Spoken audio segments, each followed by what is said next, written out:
السلام عليكم ورحمة الله وبركاته أعزائي الكرام. اليوم غادي نشارك معكم كتلاحظوا هنا على الشاشة سلو رائع، سلو المغربي التقليدي اللي ما كيخطاناش على المائدة المغربية في رمضان أو بدون رمضان، فكنديرو حنا في العقيقة، في المناسبات، في أي مناسبة السلو كيكون عندنا موجود في البيت العريق المغربي. ما غاديش نطول عليكم، خليكم معايا ونبداو الطريقة المقدرة على بركة الله وفرجة ممتعة.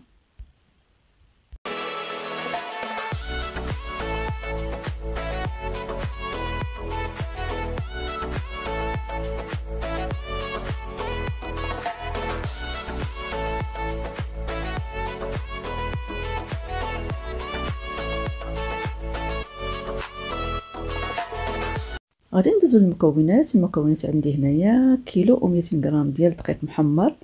ملي كنغربلوه كتعرفوا كنحيدو منه تقريبا 150 او 100 غرام اللي كتحيد منه تيبقى كيلو.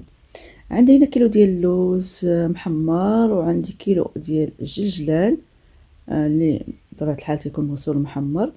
عندي 300 غرام ديال السكر الثقيل او السكر كلاصي. عندي 300 غرام ديال الزريعه ديال نوار الشمس اللي كتعطيها واحد اللذة البنات ما شاء الله ما شاء الله.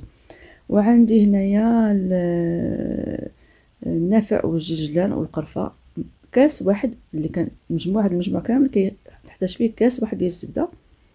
عندي اللوز محمر، وعندي الجلجلان محمر.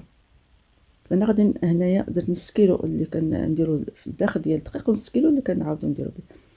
وعندي القرفه المسكه الحره. هادشي المكونات اللي كاينين في سميتو حبه حلاوه. القرفه انا غادي نخلي لكم في صندوق الوصف الطريق المقادير.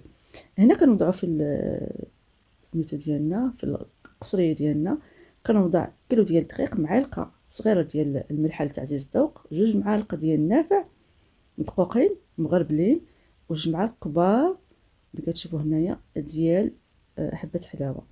وعندي 2 معالق كبار ديال القرفه كتلاحظوا هنايا. وعندي معلقه كبيره تقريبا كبيره ديال المسكه الحره. هنا في المسكه الحره عندي 2 حبات اللي درتهم مع السكر، طحنت دقيتهم مع السكر وخديت منهم معلقه. صافي كنخلط النواشف كلهم، وكنضيف لهم هنا 300 غرام ديال الزريعه ديال نوار الشمس اللي خضراء، اللي كنكونوا حمرنا في الفران حتى كتحمر، ماشي تحرق غير تحمر. وكنطحنوها البنات كترجع زبده هكا كترجع. ضفت ما كاين 100 هنايا عندي 600 غرام ديال الجلجلان، حتى هو محمر ومطحون كيف كتلاحظوا هنا. كنطحنوه في الروبو حتى كيرجع لينا زبده هكايا. وكنضيف ليه ضفت هنايا 250 غرام ديال الجلجلان اللي انا هرستو، غير مهرس وصافي مهرمش. هنا عندي 500 غرام ديال اللوز اللي حتى هو هكاك محمر في الفران. هادشي ما فيه لا زيت ما والو، ما مقلي ما والو، يعني تنمسحوه مزيان وكندخلوا الفران يتحمر. ملي البنات كنهزوه كنحمروه نطحنوه ديك الساعه، كنطحنوه في الروبو اللي عندها الروبو مزيان. كطحنوه في الروبو تيخرج سائل، واللي شويه تيخرج هكا بحال شكل ديال الزبده. صافي هاد الخليط ديالنا هو اللي كيساعدنا، هو اللي غادي نجمعوا به هاد الدقيق. وعندي كيلو تاع الدقيق قلت لكم، كيلو تاع اللوز، كيلو تاع الجلجلان والنافع وحبه حلاوه والقرفه والمسكه الحره، ومعلقه صغيره ديال الملحه. هنا ضفت ليه 300 غرام ديال السكر الثقيل. السكر تيبقى الحلاوه هنا كتبقى البنات على حسب الذوق. بغيتوه يكون حلو غتضيفوا السكر اكثر من هذا العدد. انا ما كنبغيش حلو، ولكن جا البنات هو هذاك. بالنسبه اللي ما كياكلش حلاوه بزاف كتجي القياس كيجي هو هذا. هنا ضفت 250 غرام اللي بقات ديال عفوا ديال الجلجلان او السمسم اللي محمر. كنخلطوه، هذا ما بيدوش انا باش يجي تيبقى هذاك القرمشه ملي كناكلو كيبقى القرمشه ديالو. هنا عندي كاس ديال الزبده مذوبه، كاس البنات، هو اللي غادي نخلط به هذا الخليط. غتقولوا ما غيتجمعش، ولكن البنات بواحد الطريقه فنيه غادي تجمع لكم الخليط ديالكم، ما تحتاجوش كثره الزيوت، كثره كنعرفوا حنا في رمضان ما تنقدوش على الزيت، ما كنقدوش على سميتو. صافي هنا ضفت اللي بقى رابعه اللي بقات ديال اللوز مهرمش. هنا درت نص كيلو طحنته، ورابعه درتها هكايا مهرمشه محمره ومهرمشه، ورابعه غادي نخليها للتزيين. المجموع عندنا كيلو في كيلو في كيلو، فاللهم بارك 3 كيلو ديال المقادير اللي عندنا. هنا البنات الطريقه شوفوا كيف درت ليها انايا. هنا في هذا الروبو اللي عنده العجانه يديروا في العجانه، فكتدلك كيجي مزيان في العجانه. انا العجانه ديالي حاليا خسرت ليا مشات، درته هنا في هذا الروبو طحنته. شوفوا ما شاء الله، شوف تيتجمع تيخرج دوك الزيوت ديالو، كيخرجها كامله اللي كاينه ديال الججلان ديال النافع ديال اللوز ديال الزريعه ديال نوار الشمس او بذور الشمس اللي كتجي رائعه البنات، تجي واحد المذاق رائع. فانا هاد من الاختراع ديالي او الابتكارات ديالي ضفت نوار الشمس. فلما لا، فهي كتعطي واحد الفيتامينات، كتعطي واحد كيف كنعرفوا النافع والججلان واللوز وزريعه الكتان، هذوك جميع كلهم كيعطوا واحد القوه الانسان في هذا رمضان، واحد الانرجي كيعطونا.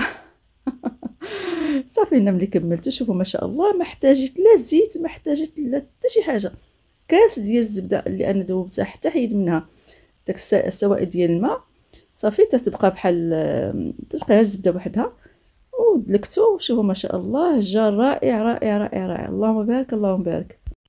الحقيقه النتيجه كانت رائعه رائعه، صدمتني النتيجه جات فنه. انا كنصوب سلو دائما، ولكن هاد النوبه بهذه الطريقه اللي ما احتاجينا فيها لا كثر الزيوت لا حتى شي حاجه. الزيت ما كاينش نهائيا، ما كاينش نهائيا، لا عسل لا حتى شي حاجه، غير كاس ديال الزبده اللي جمع لينا هاد السوائل كل هاد المقادير كلها جمعتها لينا. صافي هنا كنغطيها بلاستيك كتلاحظوا هنايا، وكنخليها حتى النهار الاخر اولا في العشيه ولا هذا عاد نقدموها بالصحه والراحه.